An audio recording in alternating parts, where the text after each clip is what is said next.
L'actualité internationale en 5 minutes chrono, c'est lors de votre Flash Info sur Al24 News. Lors d'un appel téléphonique avec le recteur de la mosquée de Paris, Shamseddine Hafiz, le président algérien Abdelmajid Tebboune a valorisé les efforts de cette institution religieuse et a salué l'initiative consistant en l'envoi de 900 enfants issus de la communauté nationale établie en France dans des colonies de vacances en Algérie, ce qui leur a permis de découvrir toute la richesse du patrimoine historique et national de l'Algérie.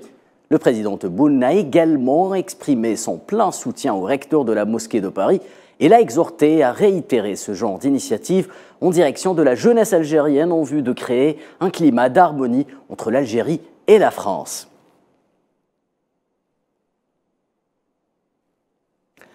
Et en sa qualité de représentant du président algérien Abdelmajid Tebboune aux travaux du 2e sommet Afrique-Russie et de son forum économique et humanitaire qui se poursuivent aujourd'hui à Saint-Pétersbourg, le Premier ministre Ayman Ben Abdelrahman a pris part jeudi soir à la réception offerte par le président Poutine en l'honneur des chefs des délégations participantes à ce sommet.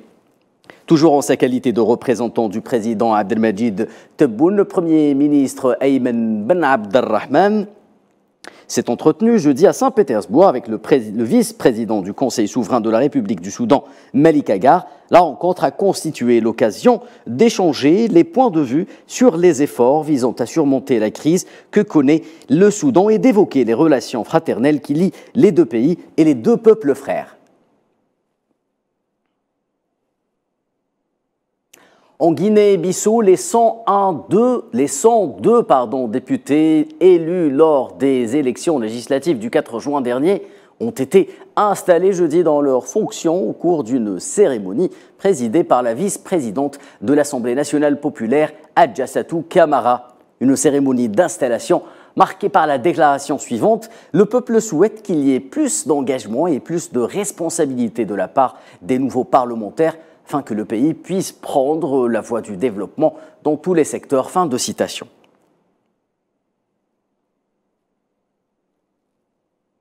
Et puis la Palestine, marquée quant à elle par de nouvelles incursions des colons sionistes dans la vieille ville d'El-Quds, une provocation de plus qui survient 24 heures à peine après l'incursion de la mosquée Al-Aqsa par plus de 2000 colons et à leur tête le ministre au sein du gouvernement sioniste Itamar Ben-Gvir.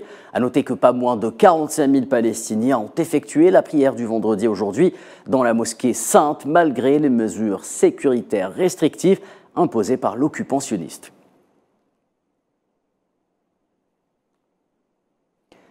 Palestine toujours. La barbarie sioniste a eu raison d'un enfant de 14 ans qui est tombé en martyr mercredi, rappelez-vous. Fares Abou Samra a été ciblé à la tête par des balles sionistes. L'Union européenne demande aujourd'hui l'ouverture d'une enquête en indiquant dans un tweet l'obligation de protéger les enfants et les civils en tout temps et en toutes circonstances.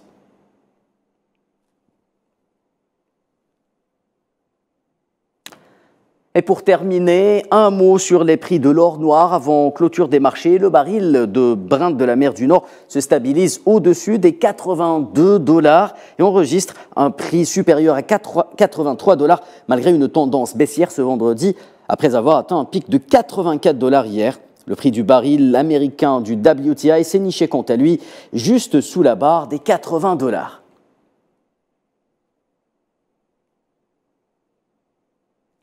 C'est la fin de ce flash. Merci de votre attention. Excellente suite des programmes sur Al24 News.